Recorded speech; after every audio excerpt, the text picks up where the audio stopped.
Good morning, everyone. Today we have Dr. Pawan Whig with us. Good morning, sir.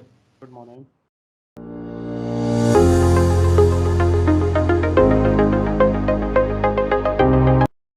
Sir, would you like to share your educational background and qualification with our viewers? Yes, I am Dr. Pawan Whig. I did my BTech in Electronics and Telecommunication Engineering from Jamia, and after that I did the PhD and MTech in the same field. Right away, I am working as an Dean Research in Vivekananda Institute of Professional Studies. So this is all about my education background. And my interest areas or research areas are artificial intelligence, machine learning, and IoT.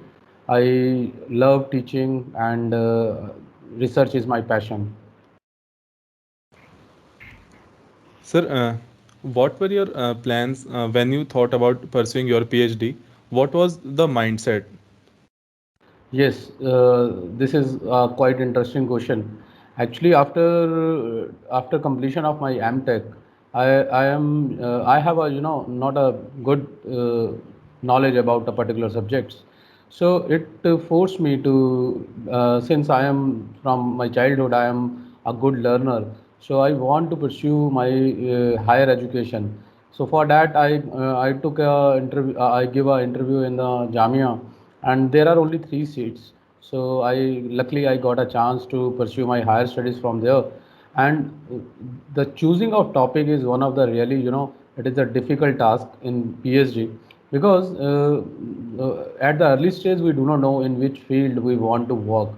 Uh, uh, I mean, the MTech guys or the students, those who are just cleared their PG, they have a very little knowledge about higher studies. And PhD in India, particularly in India, very few people are there. Those who go for an higher education, particularly this doctorate. So yes, for the starting period is very difficult for me, but luckily I got a very good guide or a good mentor. He guided me at the every stage, and that basically motivates me to pursue this higher education, means your career in higher education. That's why this is one of the motive, or the you may say force behind me to pursue my higher education in the PhD. Sir, as you mentioned, and everybody knows that very few people pursue PhD in India. Do you think the main reason might be because European countries, American countries, they pay a hefty amount for pursuing the PhD, and in India it is paid very low?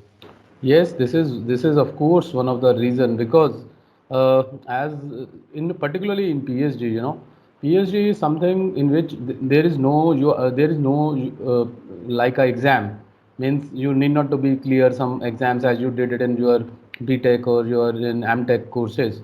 Here in PhD you have to do certain research, and obviously for research you need some environment. In India, there are two things. One, you pointed out, they pay very less as an stipend to the students. Another thing is the lack of resources. In India, there are lack of resources available for carrying out the research.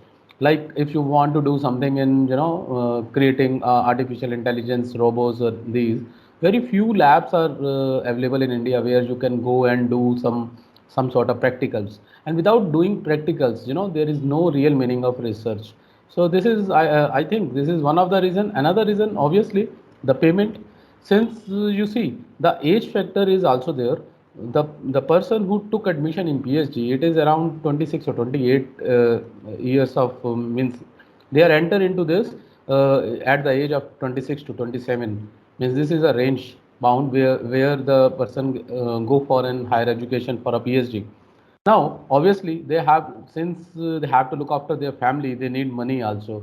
And in India, as a 32,000 or 25,000 rupees, they are given as a stipend to the those who are pursuing this PhD courses, which is definitely less. That's why people prefer to go abroad to do their PhD, and to pursue their PhD, just because not only for the money perspective. The another thing is the resources which are available in abroad, and they can with that they can pursue, they can complete their PhD fast. So I think both reasons are equally important. Sir, how much time did you take to complete your PhD? Actually, in PhD, there is a mandatory condition across the India, in particularly in India, there is a mandatory condition in government universities or central university that you have to spend 3 years in the, you have a minimum lock-in period of 3 years. Means if you completed your task, means your research within the 3 years, but you are still not able to, file it as at a final stage for filing or to submit it for to the university for evaluation, you have a minimum 3 years of lock-in period. So in my case, I submitted it within the 3 years and completed it within the 3 years. Means I enrolled in 2010 December and I completed in 2014 July. So, but it is a time bound. Minimum 3 years are required, but people maybe take up to 5 to 6 years. Sir, as you mentioned that many people take 5 to 6 years, and it is considered a 3 year degree, we can say, or a doctorate. So, what is the main reason that people take 5 to 6 years? Very good question again. Actually, 5 to 6 years. I'm saying the minimum lock-in period is 3 years. Generally, people are not able to, carry out their research. They will take around 4 to 5 years to complete their research work and to write their thesis. But obviously, sometimes, but it is on the luck also. Means in your area, if your area is such that it is booming area, or you may say the trending area, so might be you are able to crack it easily, your research easily or quickly. So, but there is a flaw from the university side that you have to be at least 3 years inside the in the program. It doesn't mean the PhD program is of 3 years. It doesn't mean the PhD program, it has no fixed length. Means there is a duration. You can complete it till 6 to 7 years, and different norms for the different universities are there. So it doesn't mean while saying this uh, that I completed in 3 years, it doesn't mean that the PhD is of 3 year of duration. It is varying from 3 to 7 years. Means anybody can finish their task within that particular speculative time. Otherwise, there is an extension period also. The sometimes university will give you some extra years to do or to complete your work. Sir, do the university pay full duration? I mean, if someone is taking 3 years to complete the PhD and someone is taking 6 years, is the university paying the same amount to them? Yes, this is again a very good question. See, for there are two kinds of PhD right away. One is the paid one, in which the university is giving you the some stipend, and that stipend is not given by the university, minded. It is given by the government, right? So the since the duration is not fixed, and you have to pay your fee also, means accordingly you have to pay the fee for a year. For the central university, fees are very less, about 3,000 5,000 rupees. But for the universities like state universities or private university, they'll charge nearly about 1 lakh for a year. So you have to pay the fee till the time you are the student. If you completed it in 3 years, it will give you an advantage of saving your money. But as far as you are their student, means you have not submitted your thesis, you have to pay the fee, one thing. And in other terms, the stipend, if the government is giving to you, they have continuously giving to you till the time you are enrolled in PhD, but it at a particular time period. Means if from the university side it is a foundation of 5 to 6 years, so they can pay you till the time you are in the in the student, you are their student. And as you are their student, they will give you some task. Means you have to take some classes to your juniors, and you have to conduct the labs. Means they are not giving the stipend only for a sake of your studying or like this. They will give you some certain task, like you have to complete this, you have to taught your juniors, you have to take the care of the lab. So some sort of work is given to you accordingly. Sir, our team visited your LinkedIn page. we found a lot of projects done by you. Would you like to share any of your project done within your PhD period? Yes, there are many, since I am working in the private university, but with this we have an option to become a co-guide in the various university across India, and I am the recognized university guides to the several universities. MIT is one of them also. So the people they approach to me. My particular area is AI and IoT, where we are working particularly to design the real life problems. So many people, many projects, but I remember the latest project that we did it at, to reduce the carbon footprint, so with the help of AI or with the help of IoT. What it means to reduce the carbon footprint? See, carbon footprint nowadays you see the temperature outside is 49 degree. About it is very very very troubling. So this is all because of us, because we did so much pollution, due to which this the greenhouse effect increases and temperature of the earth goes on increasing. So this is one of the major problem across the world. So how to reduce this carbon footprint means how to reduce this kind of temperature, or how to maintain earth cool. So this is my latest project where I guided several students, those who they are working. One of them are from two, couple of them from the WIPS also. They working on this. Where what we did is we calculate the let us suppose we calculate the electricity consumption of a particular room. I'm giving you just a gist of that.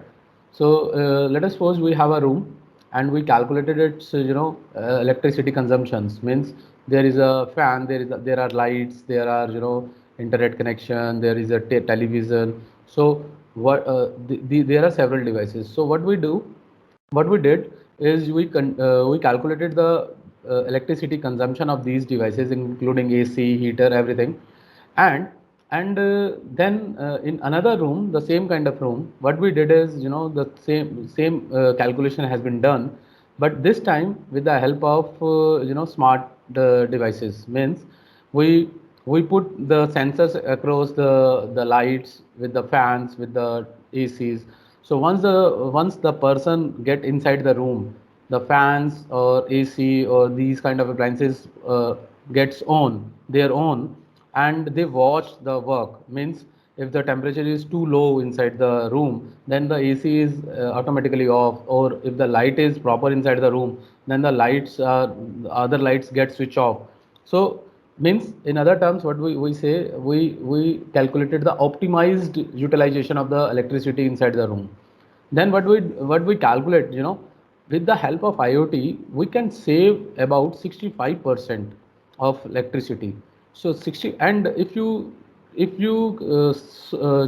check on my YouTube channel also, where I mentioned about how to calculate your carbon footprint. You can also calculate your carbon footprint.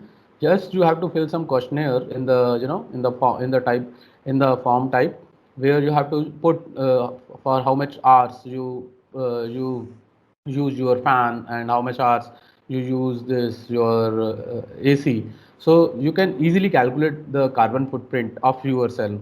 In the same way, we calculated the carbon footprint of about the two rooms. One is with IoT, another is without IoT, and we found the surprising result. There is a 65% reduction in the electricity if we go to the technology.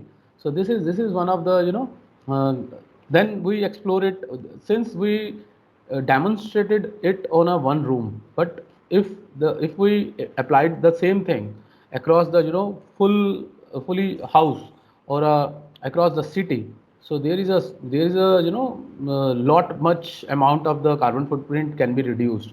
And people are starting working on it.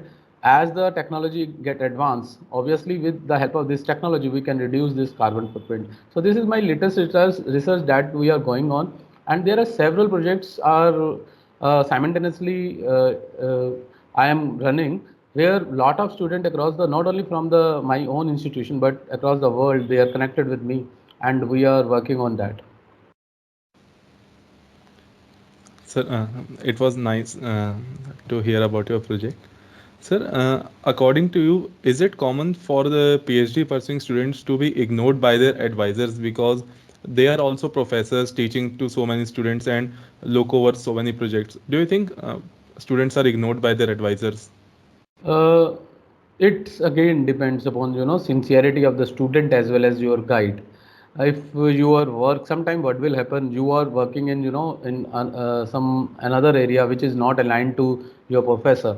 So sometimes they are not taking so much interest in your work.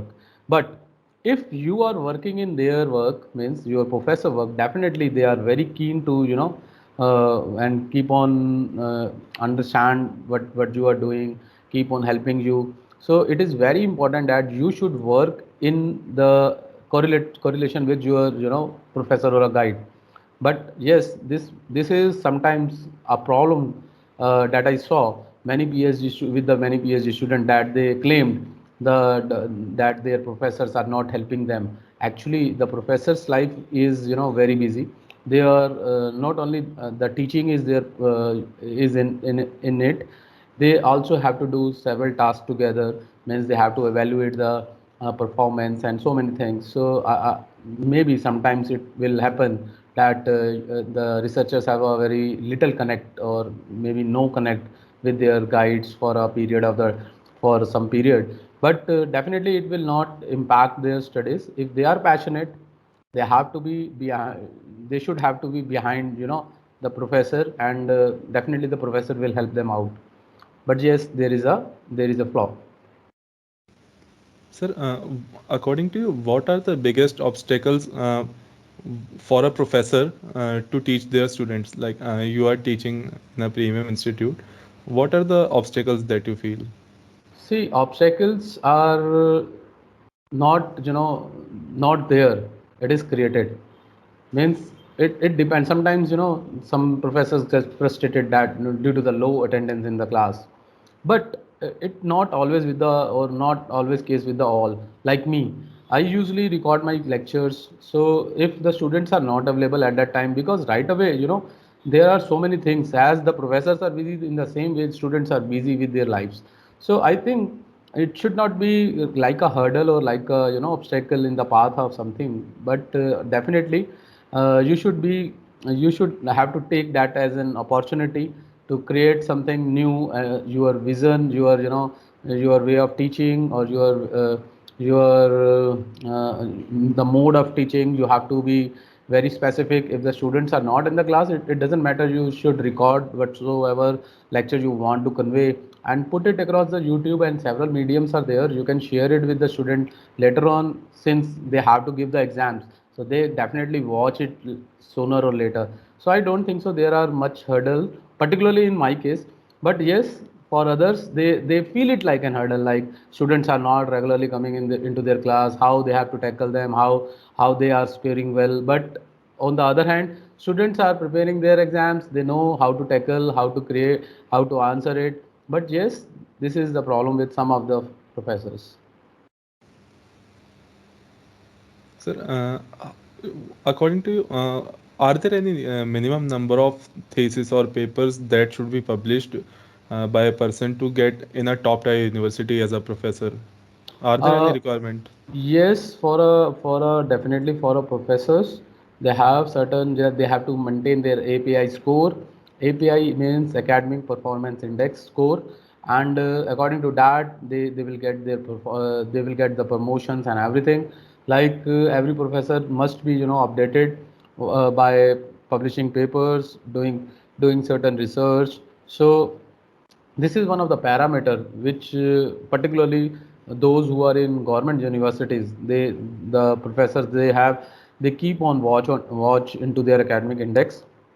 And because if they keep on updating their academic performance, these it is they are it is directly related to their salary or their income.